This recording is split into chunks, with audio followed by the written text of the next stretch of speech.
yang mulia. Wassalamualaikum warahmatullahi wabarakatuh.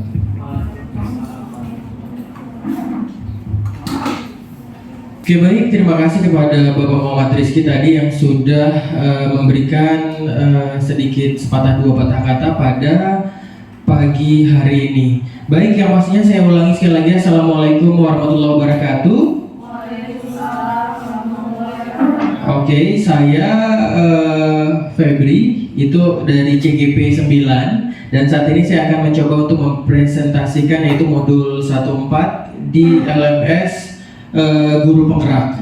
Nah, kali ini Bapak Ibu, saya akan mencoba untuk menginformasikan ataupun juga mempresentasikan mengenai menyebarkan pemahaman dan penerapan pengalaman budaya positif. Jadi sebagai guru kita harus memiliki ini ya, pemahaman dan juga penerapannya. Nah, di sini ada konsep inti budaya positif. Yang pertama, perubahan paradigma belajar, disiplin positif, nilai-nilai kebajikan, kebutuhan dasar manusia, dan juga ada motivasi perilaku manusia, posisi kontrol guru, keyakinan kelas, dan juga segitiga restitusi. Jadi pada kesempatan pagi hari ini mudah-mudahan saja ini bisa bermanfaat buat kita semua, karena saya akan mencoba untuk menjelaskan ini semua mengenai konsep inti budaya positif. Mungkin di sini Bapak Ibu ada yang udah tahu posisi kontrol guru ada berapa? Belum ya? Belum.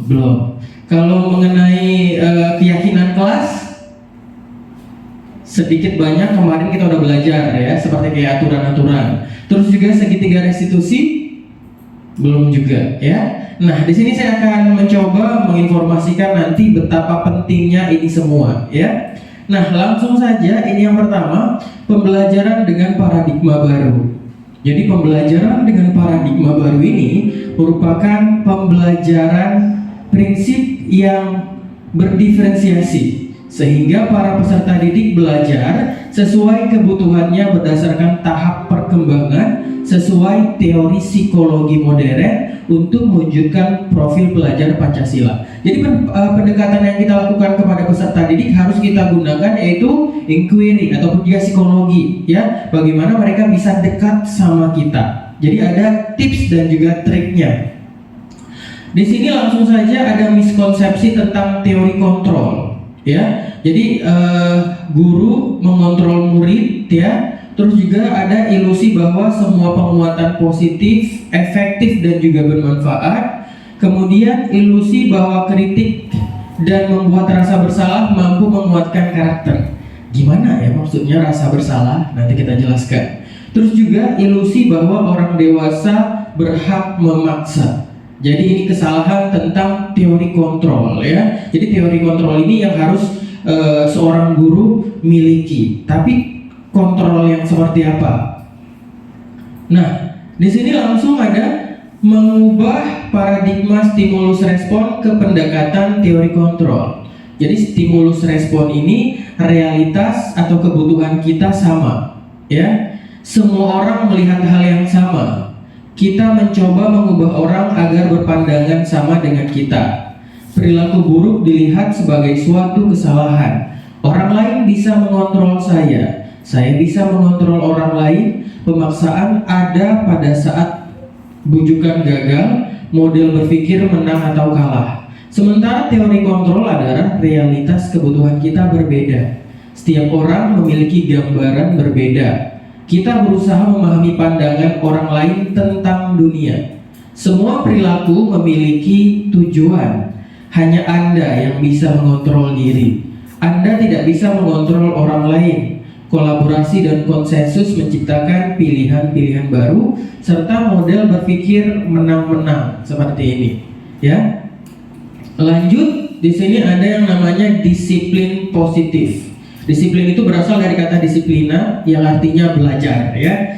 Jadi disiplin ini mengacu pada disiplin diri yang memiliki tanggung jawab terhadap apa yang dilakukannya berdasarkan nilai-nilai yang diyakini. Jadi disiplin positif ini juga merupakan salah satu penerapan disiplin untuk menumbuhkan rasa kesadaran ya, serta memberdayakan peserta didik tanpa imbalan penghargaan, ancaman atau hukuman. Ya, biasanya kadang-kadang kita memberikan apa namanya nih reward ya, reward kepada murid.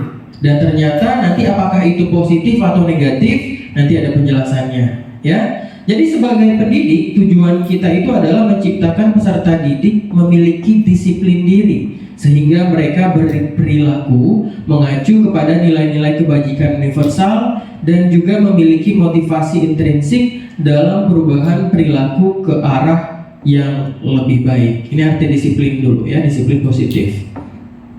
Nah, ada nilai-nilai kebajikan, nilai yang disepakati bersama ya, lepas dari ras ya, suku, bangsa, agama, bahasa maupun latar belakangnya. Nah, ini adalah contoh dari nilai kebajikan dari institusi ataupun juga organisasi. Nah, profil pelajar Pancasila yang ini nih kita udah pernah ya kasih tahu juga, dan mungkin Bapak Ibu juga udah tahu. Ini dia: beriman dan bertakwa, berakhlak mulia, berkebinekaan global, gotong royong, mandiri, kreatif, dan juga bernalar kritis. Ini yang kita harapkan yang ada pada anak didik kita, ya kan? Nah, ini kalau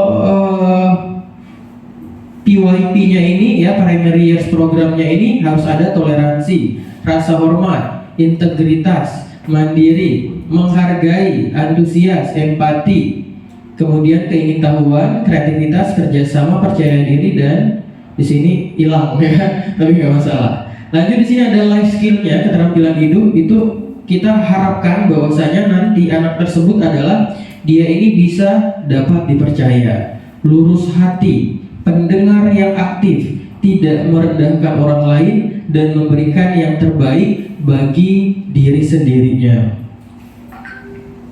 Nah, kebutuhan dasar manusia itu yang pastinya semuanya itu kepinginnya yang baik-baik, ya kan? Jadi kebutuhan dasar manusia itu adalah segala sesuatu yang kita lakukan untuk mendapatkan apa yang kita inginkan. Seluruh tindakan yang kita lakukan memiliki tujuan tertentu, dan semua usaha terbaik yang kita lakukan adalah dalam rangka agar kebutuhan dasar kita terpenuhi dengan baik, Bapak Ibu. Nah, ini 5 kebutuhan dasar manusia pasti ada: bertahan hidup, kasih sayang dan rasa diterima, penguasaan, kebebasan, dan juga kesenangan. Jadi dari masing-masing 5 kebutuhan dasar manusia ini langsung ya, di bawahnya kalau bertahan hidup ada makanan. Terus apa lagi Bapak Ibu? Pakaian. Tempat tinggal, keamanan, kesehatan. Oke, kasih sayang kita membutuhkan juga ya. Jangan ada bilang saya nggak butuh lagi kasih sayang. No. Jadi kita perlu ya rasa diterima, dipedulikan, berbagi, kerjasama, menjadi bagian dalam kelompok. Ini penting nih. Kalau penguasaan yang ini, kebebasan, mandiri, memiliki pilihan, mencoba hal baru, mampu mengendalikan arah dirinya, kesenangan, bermain, humor, antusiasme, tertawa. Jadi ini 5 kebutuhan dasar manusia. Kalau salah satu di antara ini ada yang hilang, itu bagaimana Bapak Ibu? Kalau ada yang hilang, satu dari kebutuhan dasar ini hilang, apakah bakal berjalan dengan baik? Ya? Tidak, ya, tidak akan berjalan dengan baik. Otomatis manusia tersebut akan merasa depresi, merasa merasa ada yang kurang, ya, sehingga ada kata-kata nanti healing, ya, itu healing. Oke, lanjut. Udah tahu kan 5 kebutuhan dasar manusia. Nah, di sini selanjutnya, ya, ada yang namanya hukuman konsekuensi restitusi. Ini yang biasanya kita lakukan kepada anak-anak, ya, kepada peserta didik. Itu biasanya apakah kita harus ngelakuin hukuman, konsekuensi, atau restitusi? Kita lihat nih, hukuman. Tidak terencana, tiba-tiba. Murid tidak tahu apa yang akan terjadi, tidak dilibatkan. Bersifat satu arah, berupa hukuman fisik psikis. Misalkan nih anak-anak merokok, langsung ketika anak merokok, apa yang kita kasih? Langsung hukuman, kamu potong rambut, seperti itu, ya kan? Ini dia. Ataupun misalkan anak-anak ketahuan menyontek, jadi langsung hukumannya adalah mereka harus menulis di kertas jawaban seperti itu. Ya, itu adalah hukuman. Nah, kalau konsekuensi ini adalah dia terencana, disepakati sesuai peraturan. Murid tetap dibuat tidak nyaman, sikap guru selalu memonitor murid. Ini konsekuensinya. Jadi biasanya kalau ada permasalahan, ada masalah, kita langsung bilang, kamu udah buat salah. Ini hukumannya apa? Mau anaknya apa? Seperti itu. Itu harus ada yang namanya konsekuensi. Nah, restitusi ini adalah proses menciptakan kondisi bagi murid untuk memperbaiki kesalahan. Proses kolaboratif yang mengajarkan murid untuk mencari solusi sendiri. Jadi setelah mereka buat salah, ya kan, mereka dapat konsekuensinya. Kemudian nanti apa yang bakal mereka lakuin di sini? Ini namanya restitusi, seperti itu. Lanjut, Bu Rianti udah berapa menit? Belum ya? Belum. Oke. Lanjut, di sini ada 5 posisi kontrol guru. Nah, ini nih yang harus diketahui oleh guru-guru, baik itu guru-guru lama ataupun juga calon-calon guru. Ada penghukum, pembuat merasa bersalah, ada yang jadi teman, ada yang pemantau, ada yang jadi manajer. Nah, jadi di sini saya bakal kasih tahu 5 posisi kontrol guru itu seperti apa, ya. Penghukum. Biasanya kalau lihat anak, misalkan anak-anak pakai bajunya itu beda, langsung dikasih hukuman. Ayo jalan jongkok. Ataupun juga hukuman-hukuman yang lainnya. Ini penghukum. Membuat merasa bersalah. Kita bilang sama anak-anak, kok pakai baju warnanya beda? Kamu tahu nggak nanti saya kena marah sama kepala sekolah. Ataupun juga, kamu kenapa pakai sepatunya kayak gitu? Nanti saya ditegur oleh kurikulum. Ataupun juga kepala yayasan, oleh ibu-ibu senior. Kamu nggak sayang sama ibu, nggak sayang sama bapak. Nah, itu jadi pembuat merasa bersalah di sini. Sementara teman itu ya biasa kayak teman kan. Wah, kok misalkan dia datang nih terlambat, kok terlambat? Besok aja yang terlambat lagi ya, udah masuk sana. Gitu, ngobrol-ngobrol, main handphone bareng, ngobrolin sesuatu hal, ataupun juga mungkin main ML ya, itu bareng. Nah, ini teman. Apakah bagus? Nanti kita cek. Pemantau, cuman lihat-lihat aja. Jadi ketika ada anak salah, yaudah dia lihat aja. Salah nih. Misalkan ada anak-anak yang buat kesalahan, datang terlambat, nggak disiplin, dia cuma lihat aja, mantau aja, gitu. Alah, biar aja guru-guru yang lain, gitu. Sementara kalau manajer ini adalah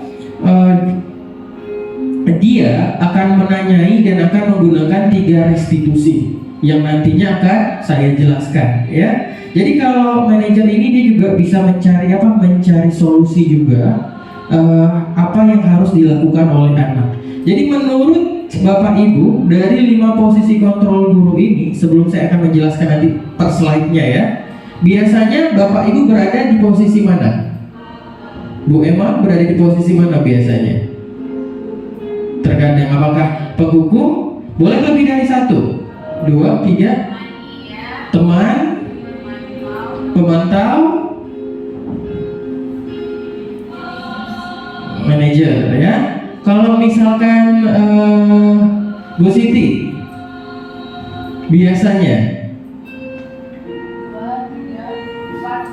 pembuat merasa bersalah, teman, manajer gitu ya, seperti itu. Nah, kalau yang lain kamu kan masih baru ya. Jadi seharusnya nanti ya, yang paling penting adalah, kalau saya sendiri biasanya saya sering berada di sini nih, penghukum ya. Penghukum dulu. Kalau yang ini saya belum, ternyata ada yang kurang. Jadi saya dulu biasanya ngelakuin penghukum, ternyata itu tidak bagus ya. Nah, ini penjelasannya. Contoh penerapan 5 posisi guru ya. Kasus siswa tidak memakai atribut lengkap saat upacara bendera. Kalau kita teman, ayo dong ikuti aturan sekolah, tolong bantu ibu bapak ya sekali ini. Ya sudah, nggak apa-apa. Lain kali jangan sampai berbuat seperti ini lagi ya. Sering kan? Ya udah nggak apa-apa, besok-besok jangan buat lagi ya. Itu posisi teman. Ya. Pemantau. Cuma gini aja. Kamu sudah melanggar peraturan sekolah. Kamu tahu konsekuensinya.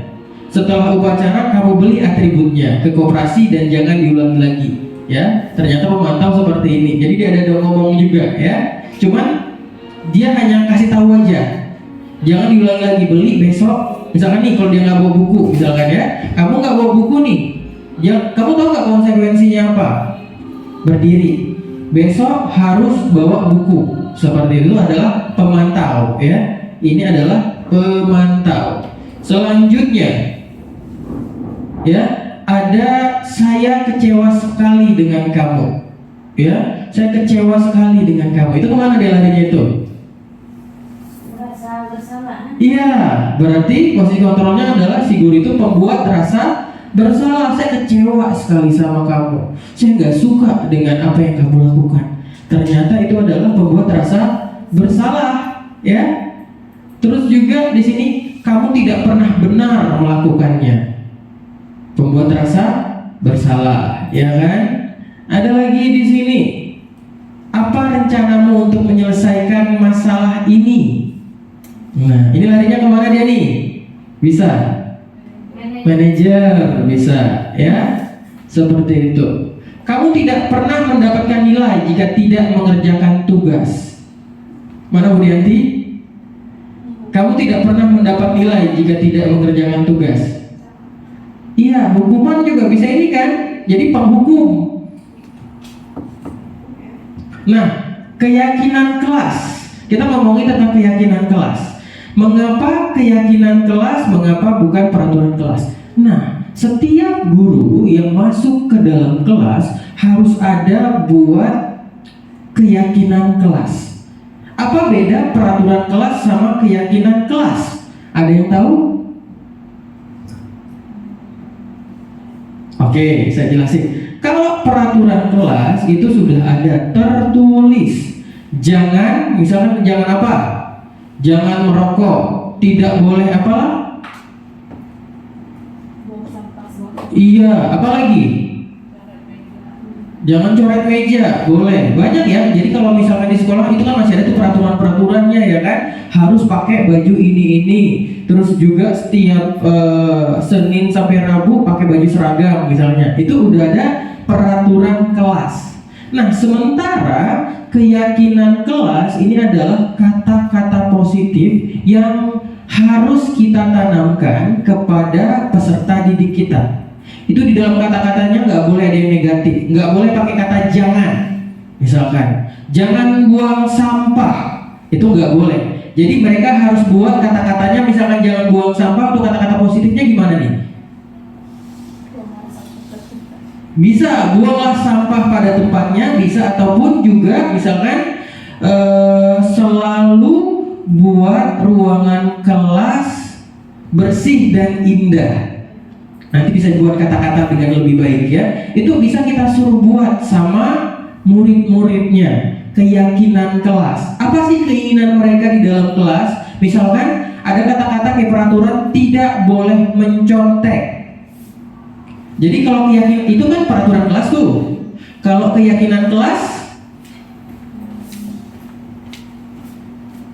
contohnya misalkan jujurlah pada diri sendiri.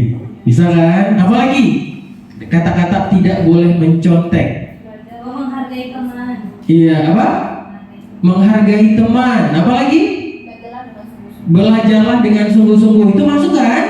Itu masuk ke keyakinan kelas. Jadi keyakinan kelas itu adalah kata-kata positif yang mereka inginkan dalam kondisi kelas dan bagaimana mudah-mudahan itu tercapai. Kalau peraturan kelas mereka taati, tapi ini keyakinan kelas yang harus mereka yakini dengan kata-kata positif. Makanya tidak boleh ada kata jangan, tidak boleh kata-kata negatif yang lainnya. Nah, pembentukan keyakinan kelas ya di sini bersifat abstrak, berupa pernyataan universal, dibuat dalam pernyataan positif, sedikit saja agar mudah diingat, sesuai dengan kondisi kelas dan sekolah sehingga mudah diterapkan, semua warga sekolah, warga kelas dilibatkan saat membuat keyakinan kelas. Jadi ketika masuk bisa, yuk kita buat keyakinan kelas di kelas saya ataupun juga di pembelajaran saya. Masing-masing murid satu-satu, misal buat keyakinan kelas seperti apa. Misalkan dibuat nanti tidak boleh ribut satu orang anak, ya kan? Kata-kata yang lebih bagus apa? Misalkan tidak boleh ribut, kecilkan suara. Kalau positif lagi, boleh hargailah yang sedang berbicara. Apalagi tadi bisa belajarlah dengan tenang, ya kan? Belajarlah dengan menyenangkan. Jadi dengan kata-kata positif masing-masing. Dan setelah itu mereka bisa tempel-tempelkan, kemudian itu bisa kita ingatkan. Nah, ini kan keinginan kalian seperti itu. Itu adalah keyakinan kelas. Hampir mirip dengan kesepakatan kelas. Kesepakatan kelas di dalam anak-anak kita buat kesepakatan kelas. Nah, kesepakatan kelas itu hampir mirip dengan aturan kan? Kalau misalkan ke kamar mandi izin, ataupun juga tidak boleh izin-izin keluar masuk ketika proses belajar mengajar, ataupun juga tidak boleh terlambat. Nah, itu kesepakatan kelas. Sementara keyakinan kelas itu seperti tadi positif, tidak boleh terlambat, berarti datanglah selalu awal, datanglah awal. Bisa ya dengan kata-kata yang bagus seperti itu. Itu kita buat kepada murid keyakinan kelas, karena itu bakal masuk nanti ke subconscious mereka. Kata-kata positif kita minta dari mereka, kemudian kita jabarkan, ditempelkan, kemudian nanti ya itu bakal masuk ke subconscious mereka dan akan mencoba, dan lambat laun itu akan merubah perilaku mereka. Makanya tidak boleh ada kata-kata tidak boleh, jangan, seperti itu. Paham ya Bapak Ibu ya? Jadi udah paham ya keyakinan kelas? Udah ya? Selanjutnya segitiga restitusi. Boleh aku coba lihat di situ udah berapa menit di situ, boleh? Coba lihat di record. Iya. Tapi di recordnya udah berapa lama tuh? Biar dicepatin atau lambat cepat? 23. 23. Berarti sekitar 40 menit ya Bu ya? Oke, dikit lagi. Oke, jadi langsung saja di sini segitiga restitusi ya, suatu proses dialog yang dijalankan oleh guru agar dapat menghasilkan murid yang mandiri dan bertanggung jawab. Jadi kalau kita bisa menerapkan ini, kita kayak guru BK. Ini karena ini sangat bagus sekali ya, 3 restitusi ini ya. Apakah itu menstabilkan identitas? Ada validasi tindakan yang salah, kemudian menanyakan keyakinan. Nah, kalau bisa kita terapkan di 3 ini ya, udah kita akan menjadi posisi kontrol manajer. Posisi kontrol manajer. Bukan penghukum, bukan pembuat rasa bersalah, ataupun juga apa tadi? Sebagai teman. Karena ternyata posisi kontrol yang baik itu adalah manajerial. Bagaimana bisa memanajer para peserta didik dengan tindakan tahap segitiga restitusi ini. Lanjut.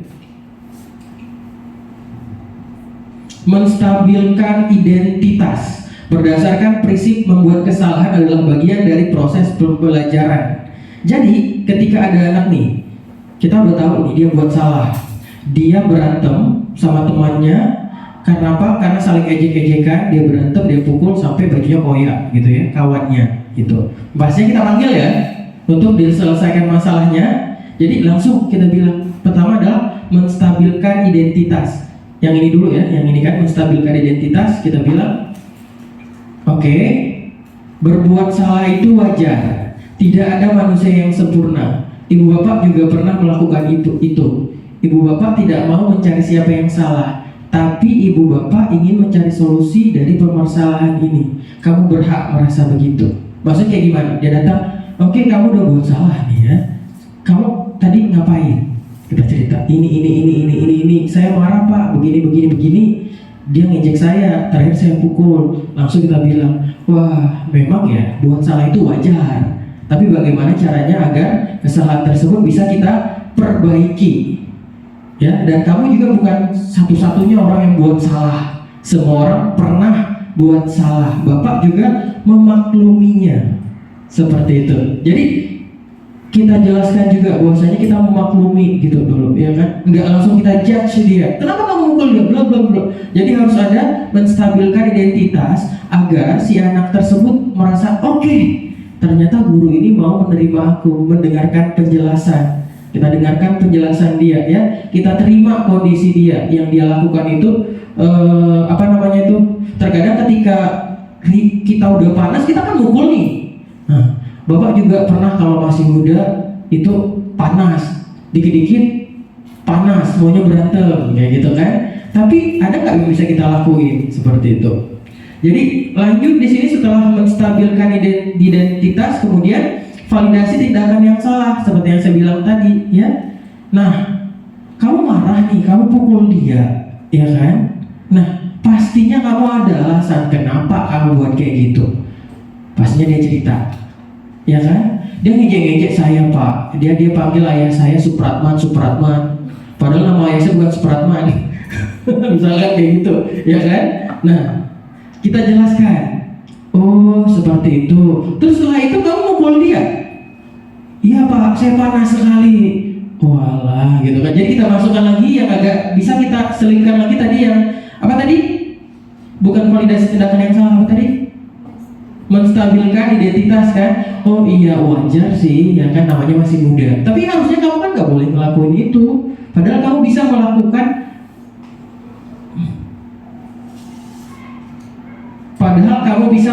yang lebih baik sebenarnya dari ini, ya. Itu artinya sebenarnya. Padahal kan ada cara lain daripada kamu pukul, ya kan? Ada nggak sebenarnya selain dari kamu mukul?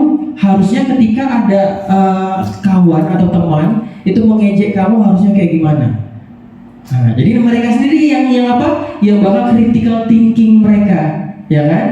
Oh, harusnya saya diam aja, ataupun juga saya kasih tahu sama dia biar dia jangan kayak gitu. Atau kalau memang kelewatan, saya bakal lapor sama guru BK ataupun juga sama guru kesiswaan, bapak kesiswaan, ataupun juga yang lainnya. Intinya adalah kita meminta pertanyaan solusi dari mereka. Apa sih yang harusnya mereka lakukan? Dan setelah itu langsung saja kita bilang bahwasanya, ya kan? Nah, ini ada kata-katanya juga. Kamu melakukannya karena mempertahankan sesuatu yang penting bagimu. Jadi kita jelaskan bahwasanya di sininya ini adalah yang dia buat itu salah. Dah. Kalau yang pertama kita agree, kita setuju. Oke. Ya kan, pasti ada alasannya kenapa buat gitu, bla bla bla bla bla. Kemudian selanjutnya apa? Selanjutnya validasi tindakan yang salah ini sebenarnya bisa berbarengan di situ. Ya kan? Ketika kita melakukan segitiga restitusi ini, intinya adalah masuk, ya. Pertama kita mengokekan apa yang dia buat, kemudian memvalidasi tindakan yang salah, kemudian selanjutnya adalah menanyakan keyakinan. Setelah dia jelaskan permasalahan-permasalahannya dia, gitu, setelah kita bilang, kamu tahu nggak di sini peraturan di kelas apa, ataupun juga peraturan di sekolah, keyakinan kelas kita apa? Langsung dia bilang, tidak boleh berantem, ya kan? Harus saling menyayangi dan yang lain-lainnya sesuai dengan kesepakatan keyakinan kelas, seperti itu. Kemudian kita juga bisa tanya, ini contohnya ya, nilai-nilai apa yang telah disepakati bersama, ya. Harus saling sayang sama teman, terus juga bla bla bla bla bla. Kita tanya lagi keyakinan, seperti apa sih gambaran sebuah kelas yang ideal menurut kamu? Ini kan kata-katanya agak ini ya, bisa kita rubah lagi. Misalkan kamu sebenarnya kalau di dalam kelas itu sama teman-teman kepinginnya kayak gimana sih?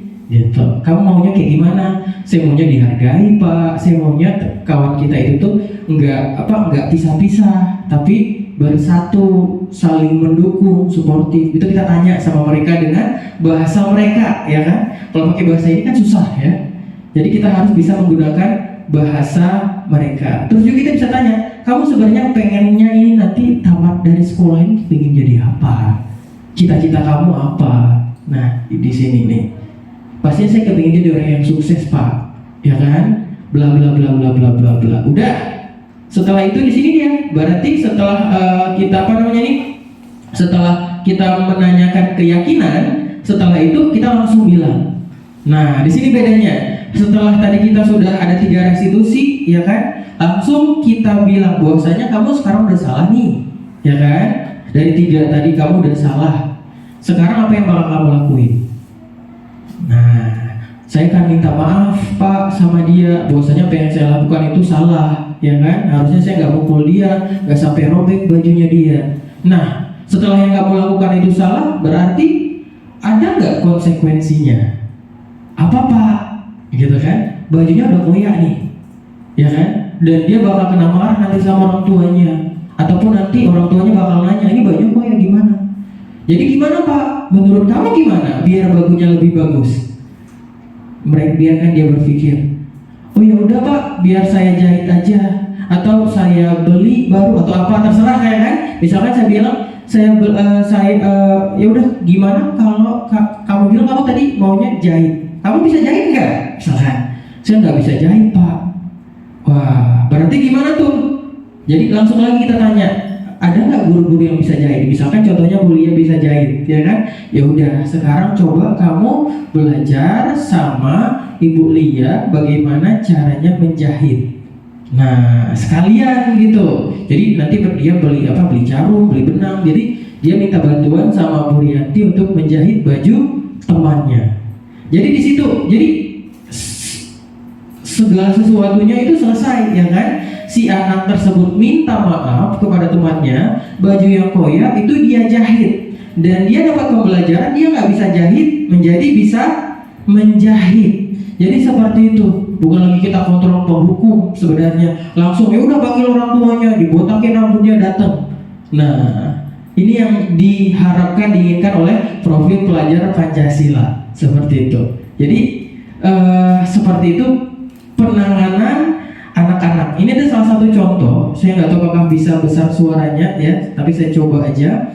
Saya coba pakai ini ya.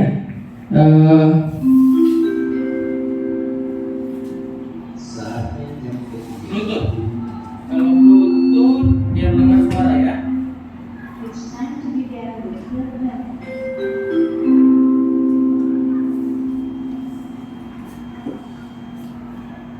Kalau Bluetooth suaranya yang mana? Yang ini.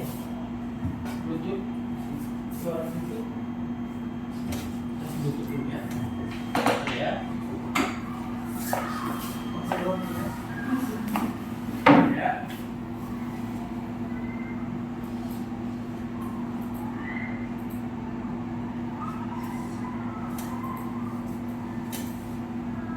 Bluetooth.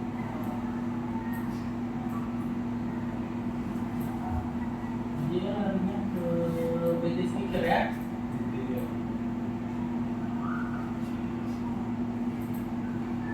Cepat.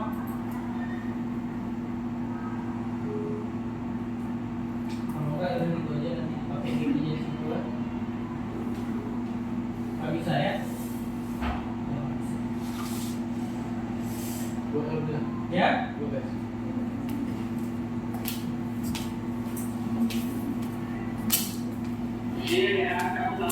Nggak bisa lagi di sini doang apa? Bisa di situ ya, terfokus. Iya, fokus. Not connected.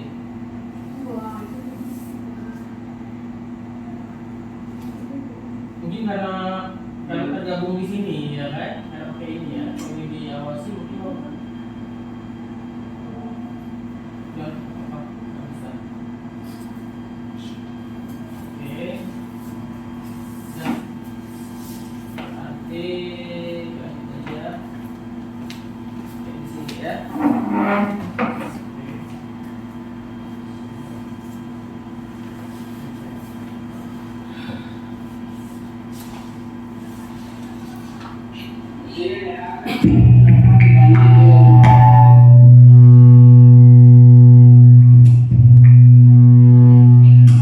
Mati ya.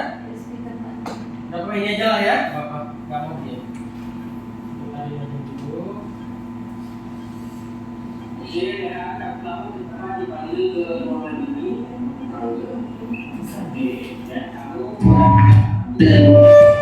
Itu udah di kali ya? Ya masih.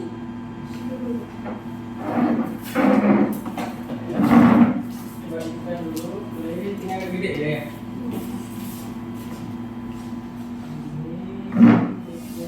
Oke, kamu tahu kenapa dipanggil ke ruangan ini?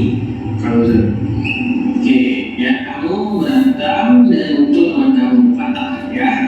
Saya mau tanya nih ya, pastinya kamu berantem sama dia ada alasannya. Alasannya kenapa kamu memukul dia copot?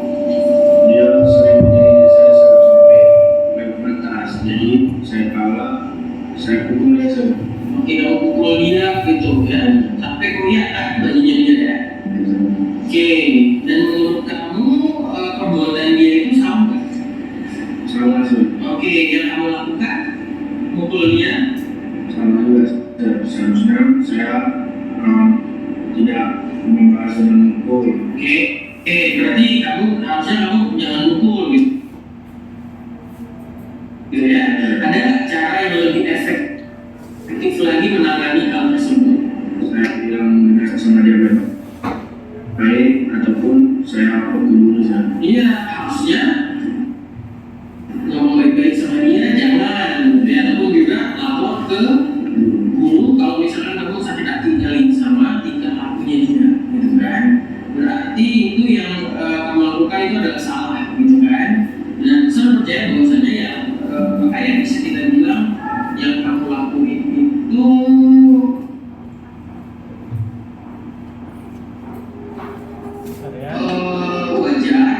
wajar kita buat kesalahan. Maksudnya adalah semua orang pasti punya buat salah, ya kan? Dan kamu bukan satu-satu orang yang ngelakuin hal tersebut.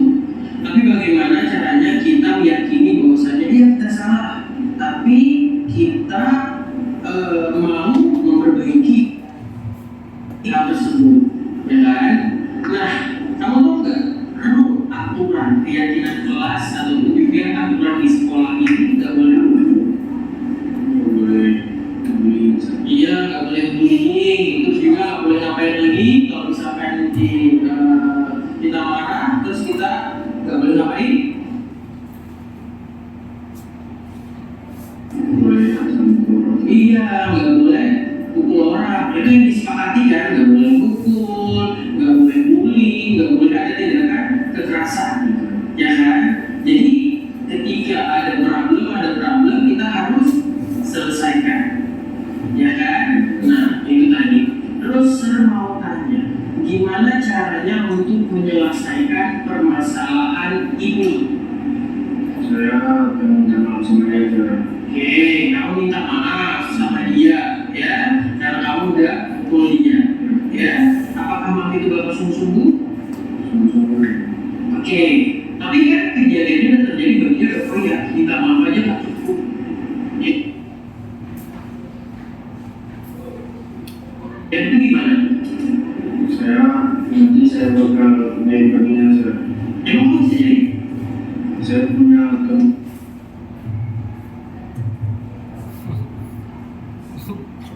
connect ya, bentar ya, dikit lagi habis.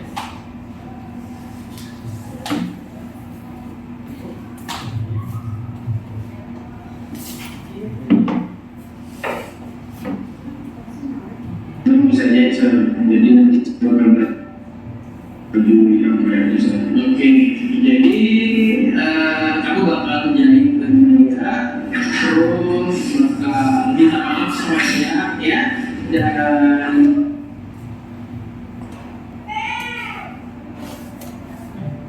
mudah-mudahan aja ini penyelesaiannya ya. Jadi mudah-mudahan aja setelah kejadian ini kamu enggak lagi cepat marah, emosi, gitu ya. Dan harus tahu gitu, karena kamu kepinginnya nanti Anda bisa jadi apa? Nah, jadi polisi, ya kan? Jangan kayak gitu langsung marah, ya kan? Jadi harus sabar, oke? Nah itu dia, jadi yang harus kamu lakuin nanti minta maaf, terus kemudian jahit baju dia yang robek, ya. Oke, itu aja. Semoga ini jadi pembelajaran buat kamu, ya. Oke, sekarang bisa kembali ke sekolah. Maksudnya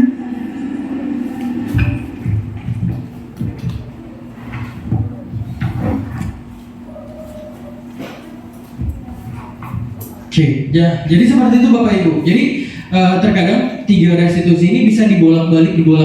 Intinya ada 3 restitusi, kemudian kita juga memberikan sanksi atas kesepakatan bersama, ya kan? Bukan sebagai penghukum langsung kita beri hukuman, bla bla bla bla bla.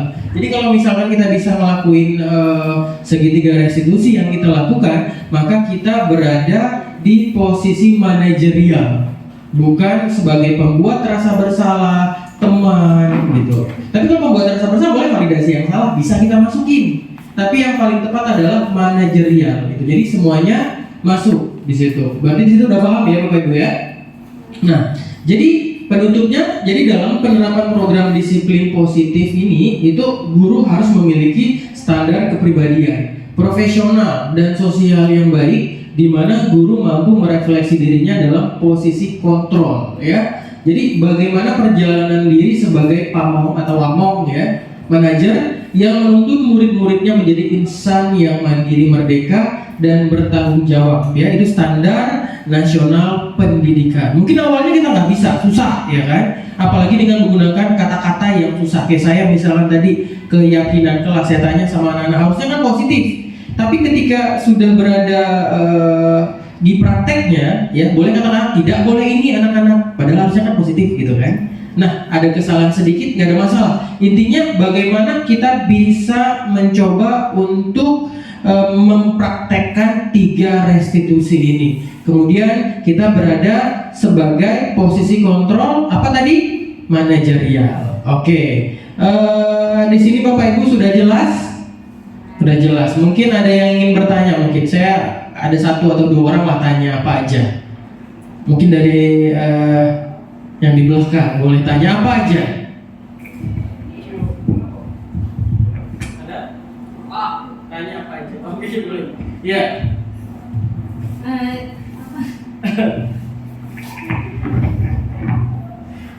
Assalamualaikum warahmatullahi wabarakatuh. Saya mau bertanya kepada Pak Febri. Nah, bolehkah seorang guru itu turun dari bisa nggak seorang guru itu turun sebagai posisi pemantau gitu?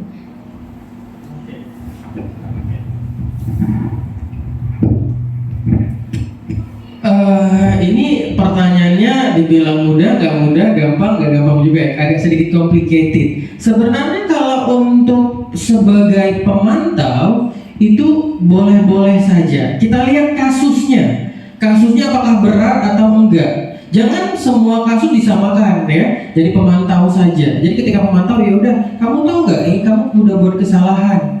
Peraturan kita apa?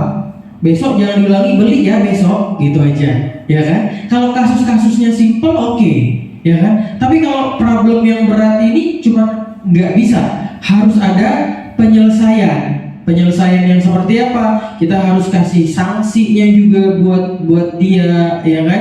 Kita pakai 3 restitusi ini. Kalau pemantau aja, misalkan dia buat kesalahan, ya udah, kamu udah buat salah nih, besok beli, itu aja. Nggak tahu besok, mana tahu anaknya nggak beli. Ataupun misalkan nih tangannya panjang, wah panjang, iya bu, besok saya potong. Besok kamu potong ya. Apakah anak tersebut bakal potong? Bisa jadi ada 2, dia potong, bisa jadi dia tidak potong. Kebanyakan bapak ibu nggak potong kan, anak-anak. Nah itu memantau. Jadi kalau misalkan apa boleh bisa, tapi lihat situasi. Akan lebih baik kalau dia itu berada di posisi langsung manajerial, ya manajerial. Jangan langsung misalkan ada anak nih langsung wah gitu, nggak bisa. Tapi terkadang dalam prakteknya ya, karena kita nggak waktu kita sempit, kadang-kadang kita langsung memberi penghukuman, ya kan, kata hukuman. Jadi langsung aja bisa ngomongnya panjang, wah memang cantik, apalagi kalau ini ibu juga kalau muda-muda kepengen juga cantik, bla bla bla bla bla. Kita kasih ya kan keyakinan kelas. Tapi kita bilang juga bukan keyakinan kelas, tapi menstabilkan identitas, bahwasanya ya kesalahan dia itu tuh ya wajar sih, namanya juga remaja, ya kan pengen cantik. Nah tapi itu tadi yang dia lakukan adalah salah. Masukkan validasi kesalahan, ya kan? Kenapa nggak boleh? Bla bla bla bla bla. Kemudian kita kasih keyakinan kelas, bahwasanya nggak boleh panjang, bla bla bla bla bla, seperti itu. Sanksinya apa? Misalkan, ya udah sanksinya apa nih? Kapan? Ya udah potong bu, udah potong, bla bla, seperti itu.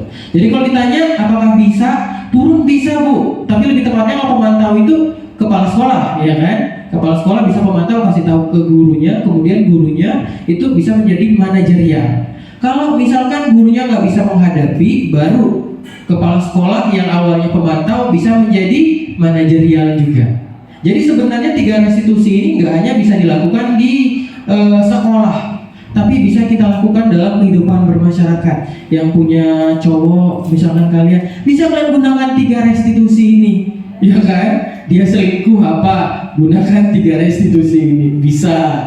Terus misalkan yang cowok, ceweknya nggak perhatian, bisa gunakan 3 restitusi ini, bisa, ya kan?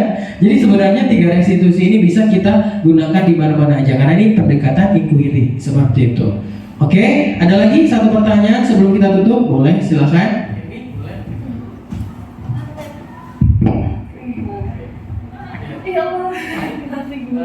Sampai segini udah bisa ya? Oke, Assalamualaikum warahmatullahi wabarakatuh. Bapak terima kasih banyak telah menjelaskan banyak hal ya apalagi tentang 3 restitusi sebelumnya. Sebenarnya kita ini di masa transisi perubahan cara ajar ya, yang mana yang dulu tuh memang mereka harus dikekang dan sebagainya. Dengan adanya 3 restitusi yang tadi Bapak jelaskan dan sangat jelas tersebut, pasti memiliki banyak hal yang tidak asing bagi mereka.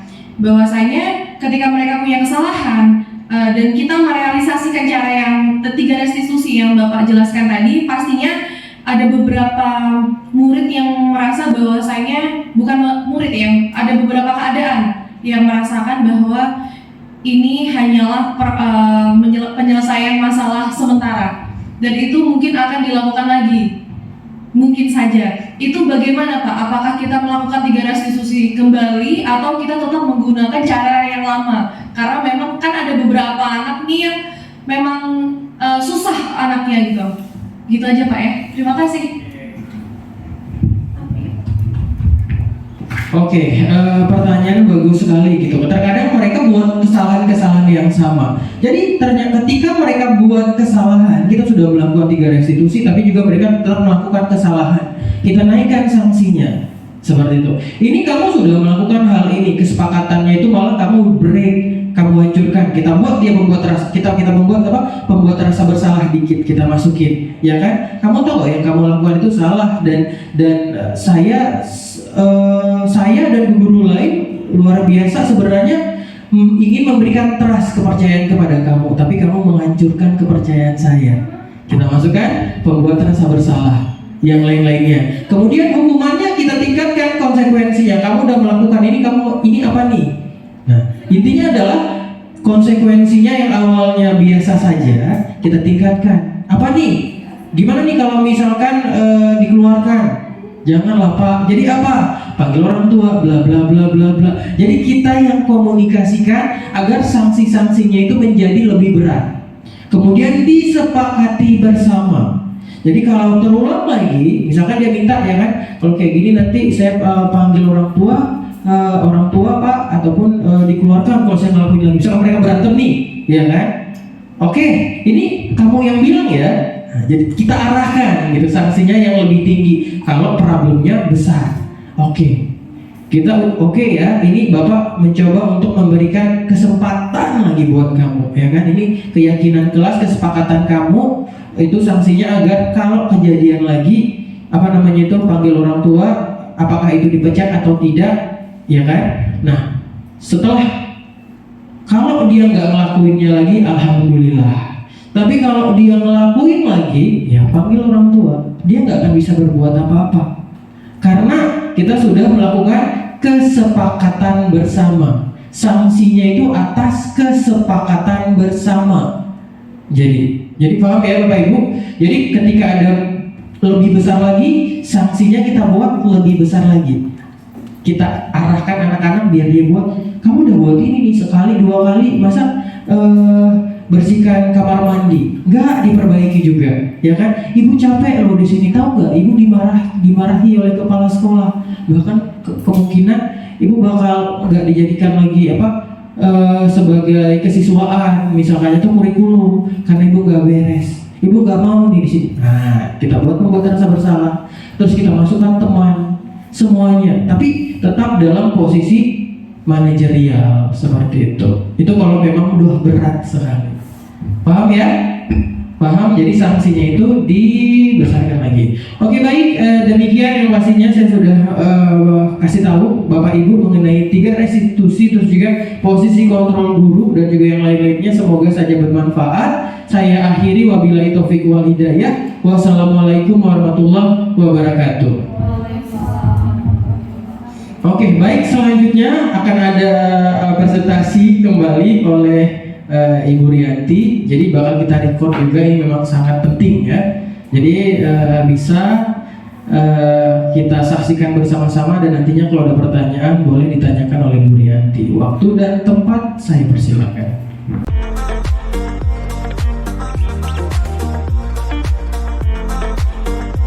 Oke, assalamualaikum warahmatullahi wabarakatuh. Waalaikumsalam warahmatullahi wabarakatuh. Selamat sore. Sehat? Udah makan siang tadi? Ada yang masih lapar? Kalau lapar nanti habis maghrib baru makan. Oke. Nah, di sini di pelajaran public speaking ini ya, Sir akan memberikan kalian masukan, yaitu mengenai keyakinan kelas. Ya. Jadi ada yang tahu apa perbedaan antara keyakinan kelas dan juga peraturan kelas atau peraturan sekolah? Kalau keyakinan kelas itu memang disepakati satu kelas gitu. Oke, itu disepakati oleh satu kelas gitu. Kalau peraturan sekolah? Pasti ada salah satunya yang nggak mau mengikuti peraturan itu. Oke, bisa. Karena opini nggak ada yang salah kan? Ada lagi peraturan kelas, ada yang tahu apa lagi perbedaannya? Peraturan kelas dari murid itu sendiri sering buat, tapi kalau peraturan sekolah dari guru-guru sama kepala sekolah. Seperti itu. Keyakinan bisa dibilang dari kalian juga gitu. Oke, benar. Jadi kalau peraturan kelas itu biasanya udah ada tuh peraturan-peraturan, misalkan tidak boleh merokok, ya kan? Yang kedua, tidak boleh misalkan apa? Misalkan apa lagi? Menggunakan kutek, misalkan apa lagi? Jangan menyontek, apa? Iya, itu apa, harus berbicara yang sopan. Perbedaannya budaya positif dengan keyakinan kelas, kalau keyakinan kelas nggak boleh ada kata tidak boleh, tidak boleh ada kata jangan. Jadi harus positif. Contohnya misalkan jangan buang sampah, itu kan peraturannya tuh. Berarti kalau keyakinan kelas itu gimana? Boleh, jaga kebersihan, buanglah sampah pada tempatnya. Apalagi kalau yang positif? Enggak, yang tadi tuh mengenai kata-kata jangan buang sampah sembarangan. Menjaga lingkungan, ataupun buatlah kelas menjadi nyaman dan menyenangkan, bisa kan? Jadi itu dia artinya. Jadi keyakinan kelas itu kita buat kata-kata yang positif. Misalkan ini kata-katanya, misalkan ya, kalau misalkan peraturan di sekolah tidak boleh menyontek. Kalau keyakinan kelasnya itu apa? Betul, kerjakan masing-masing. Yes, betul, jujur. Good ya, bekerjalah dengan jujur. Ada lagi? Jangan menyontek. Udah bagus tadi. Nggak boleh kata-kata jangan, harus positif. Apa? Usaha tidak mengkhianati hasil, bisa. Gak ada masalah, yang penting positif kan. Apa lagi? Bekerja dengan adil, bisa. Yakinlah dengan jawaban sendiri, bisa. Berarti udah paham kan? Jadi dalam keyakinan kelas itu kalian harus buat kata-katanya yang positif. Gak boleh ada kata jangan, tidak boleh, jadi dilarang, itu tidak boleh. Sudah paham ya? Sudah paham? Hindari nggak boleh, hindari negatif. Hindari berpikir negatif, nggak boleh. Selalu berpikir positif. Nah, kan hindari berpikir negatif kan, dibuat positif, jadi selalu berpikir positif. Kayak gitu. Oke, udah paham? Sir kasih ini satu untuk ditulis ya. Satu orang satu. Ya. Ya. Nah, nanti setelah ditulis satu keyakinan kelas, kemudian nanti tempelkan di keyakinan kelas ya. Di sini. Bisa melihat. Oke, siapa yang belum? Ya, keyakinan kelas satu aja. Yang positif. Nanti kalau yang sama nanti bakal digabungin. Nih. Keyakinan kelas tentang diri. Misalkan jangan berantem kata-katanya Pak, selalu menghargai perbedaan, menghargai teman, misalkan, ya kan? Misalkan jangan apa lagi misalkan selalu banyaklah kata-kata positif, kata-kata keyakinan di dalam diri kita. Pastinya kan kalian kepingin di dalam kelas ini maunya apa kalian? Ngerti? Apa? Tapi harus kata-katanya positif. Satu aja. Pakailah. Bisa pakailah apa misalnya? Boleh, nggak ada masalah. Gunakan selalu baju. Nanti kita perbaiki kata-katanya. Buat aja dulu.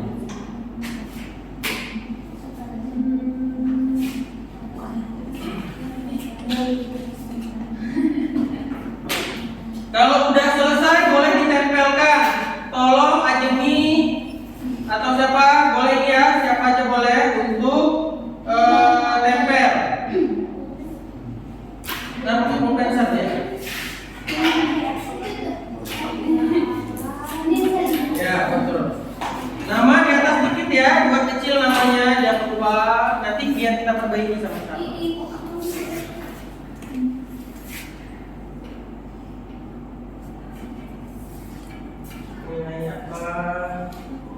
Yang kalian ingin apa sih? Keyakinan di dalam kelas itu maunya diapain? Bisa gitu kayak dengar ya misalnya tidak boleh ribut. Berarti kok tidak boleh ribut apa bahasa? Oke, tempel bisa. Nih, ya, tempel di sini ya. Oke, ya. Agak di bawahnya tuh boleh.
Oke, sudah semuanya?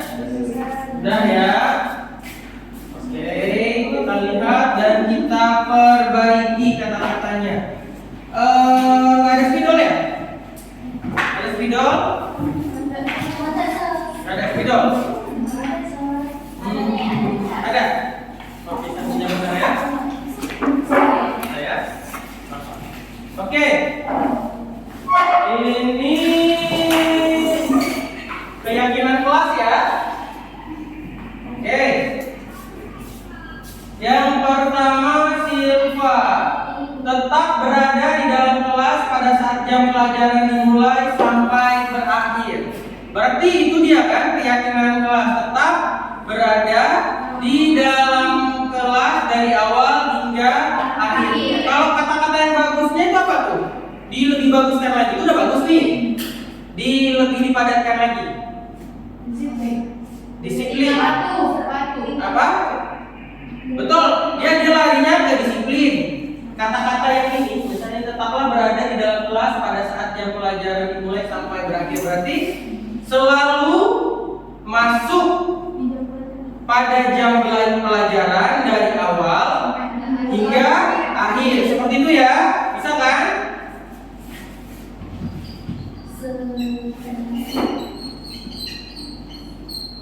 Belajar dari awal hingga ya, boleh sampai hingga akhir.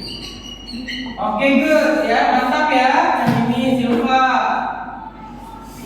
Irtiza, menghargai orang lain. Berarti kita tambah selalu menghargai orang lain, ya kan? Oke. Menghargai orang lain. Nomor 3, ini di bawah jagalah sikapmu saat guru sedang menjelaskan. Ini siapa nih? Siapa? Oh, nggak dibuat ya? Ya? Ya, apa-apa. Baca apa? Jagalah sikap saat guru sedang menjelaskan. Kata-kata yang lebih bagus lagi apa? Selalu atau apa? Selalu mendengarkan guru menjelaskan. Iya, bisa selalu Mendengarkan guru. ketika menjelaskan. Saya boleh. Selalu tadi pas.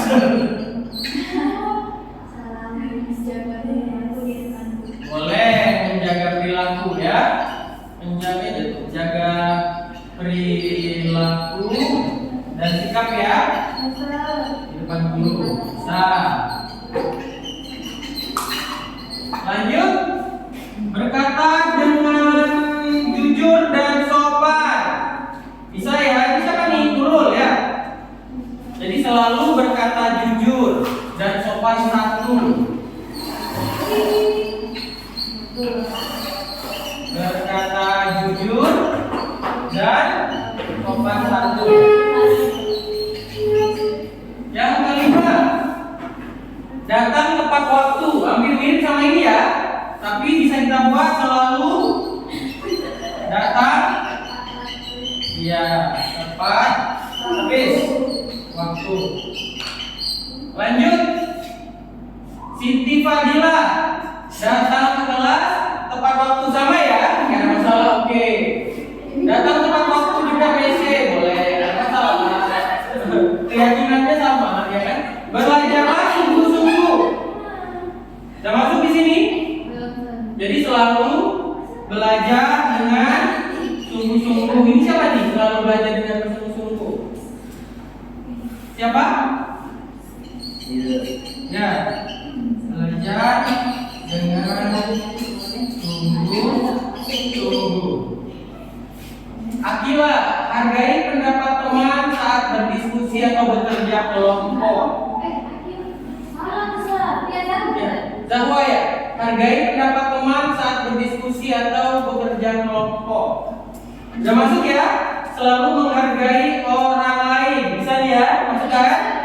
Menggunakan seragam ini Akila dan atribut yang lengkap saat di sekolah. Berarti selalu memakai atribut ataupun seragam sekolah gitu ya, yang lengkap gitu ya. Habis nih. Memakai seragam lengkap gitu ya. Lanjut, Razi.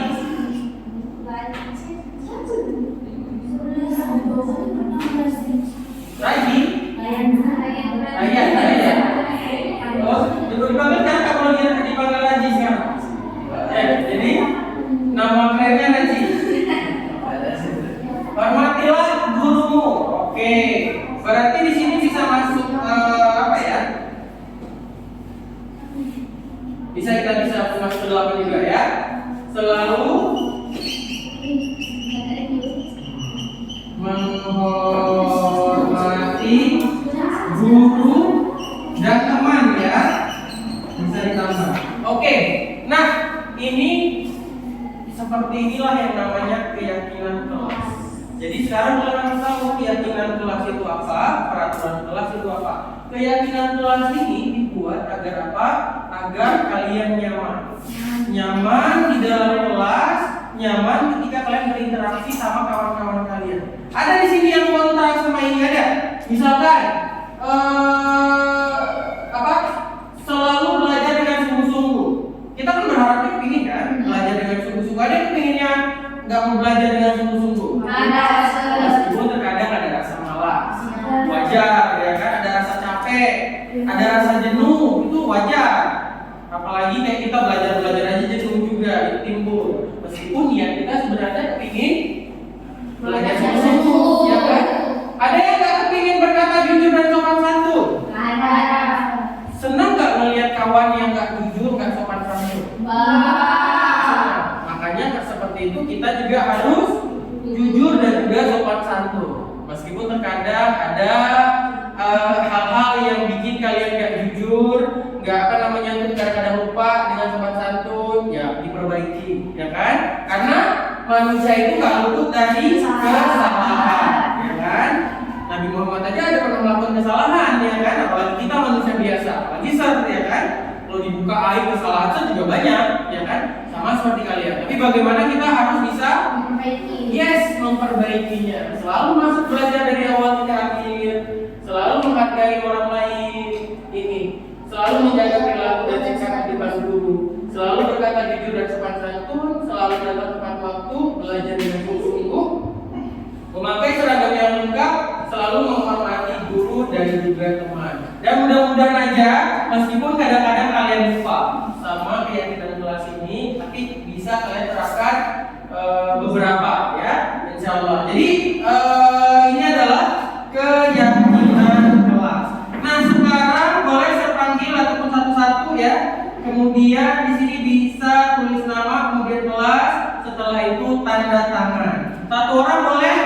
Raya ambil itu sambil videokan ya, aku mari ya. Angkat saja kayak gitu boleh juga sambil diangkat pelan. Nah. Yuk siapa? Duluan yang pertama. Yang pertama dulu. Aku mari bawa kemari ya. Ada pulpen boleh bawa pulpen kemari. Nampakannya kemari. Raya sama nih. kelas. Raya naik nampak kayak gini. Sama nampak. Iya boleh.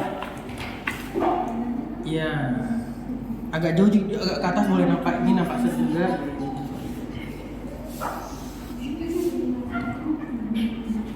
Kelas, tanda tangan. Oke. Ya, good. Ada lupa sir. Lupa. Tanda tangan. Oke, good. Dah, ini tanda tangan. Dah. Setengah-setengah. Lanjut. Ya apa? Udah lanjut terus. Pegangan. Lanjut nomor 2.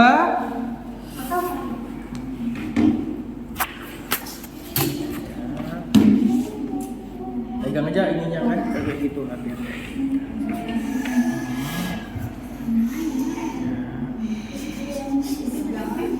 Pegang dulu ya. Lanjut yang nomor 3, siap-siap. Pulpen, ada pulpen? Tanda tangan. Iya, tanda tangan. Thank you. Number 4. Pulpen siapa tadi?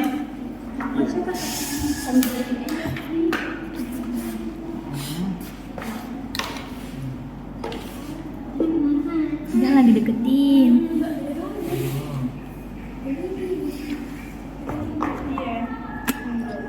Oke, bisa. Nah, bisa. Oke, lanjut nomor 4.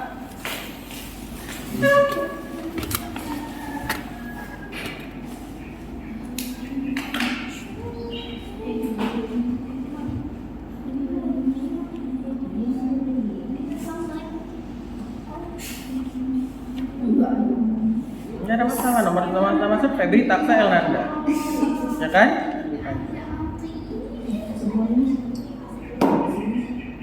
Oke, good. Next. Boleh. Tadi Bu Mama Bulianti ada buat bikin nggak? Ada kan? cuma 2 guru aja di sini. Apa sih?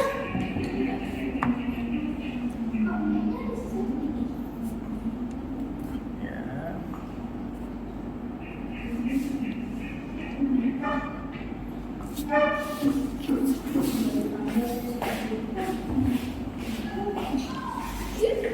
Boleh kasih nampak orang ini nanti sedikit itu boleh. Kayak gini kasih nampak. Gak bisa di Gak bisa di sini.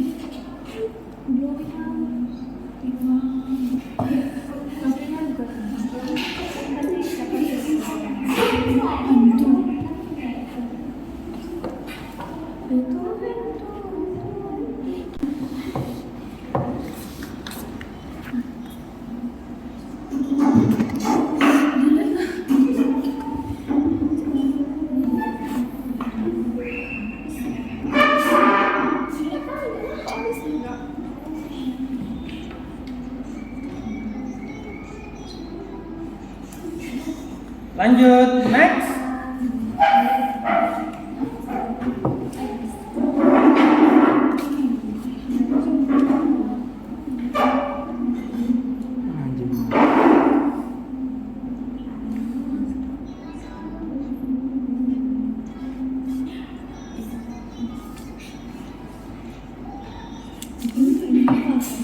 Oke.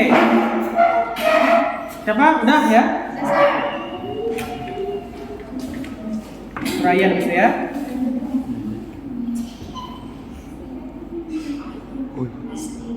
Jimmy. Jimmy?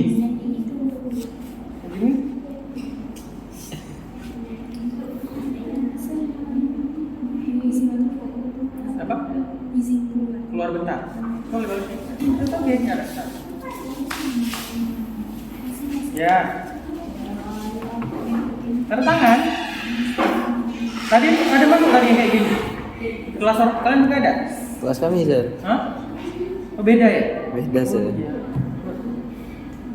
Oh, berarti kelas kalian nggak ada ya?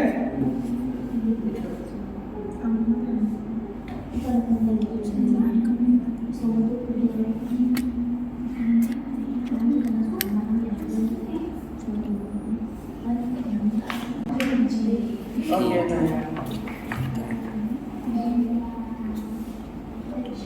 Tadi sama Bu Rianti ada main ini nggak? Apa namanya tuh clue-nya akhir hingga awal? Hah? Negara. Nilai udah, tapi udah tahu kalian? Hah? Tahu, Sir. Apa? Tahu. Udah tahu? Clue apa pasti jawabannya udah tahu caranya? Ya, coba ya. Oke. Nih, Sir, oke, terima kasih, thank you.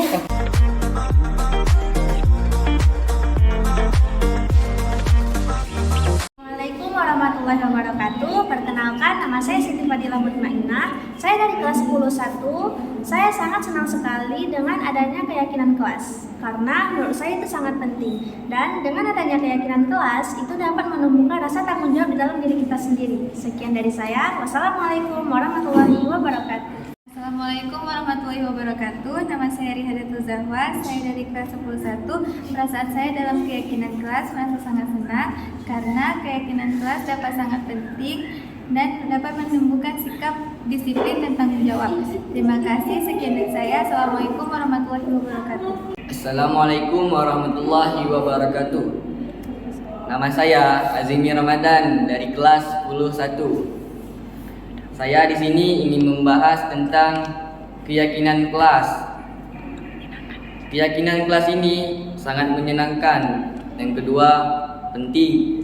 Yang ketiga, menumbuhkan rasa saling menghargai sama seseorang di lingkungan sekitar kita ini. Wassalamualaikum warahmatullahi wabarakatuh. Waalaikumsalam. Assalamualaikum warahmatullahi wabarakatuh. Hai, nama saya Irtiza Kwaisanira. Saya dari kelas 10-1. Nah, jadi membuat keyakinan kelas bagi saya dan teman-teman saya itu sangat menyenangkan dan penting. Karena membuat keyakinan kelas dapat membuat saya dan teman-teman saya menjadi pribadi yang lebih baik. Sekian dari saya. Assalamualaikum warahmatullahi wabarakatuh.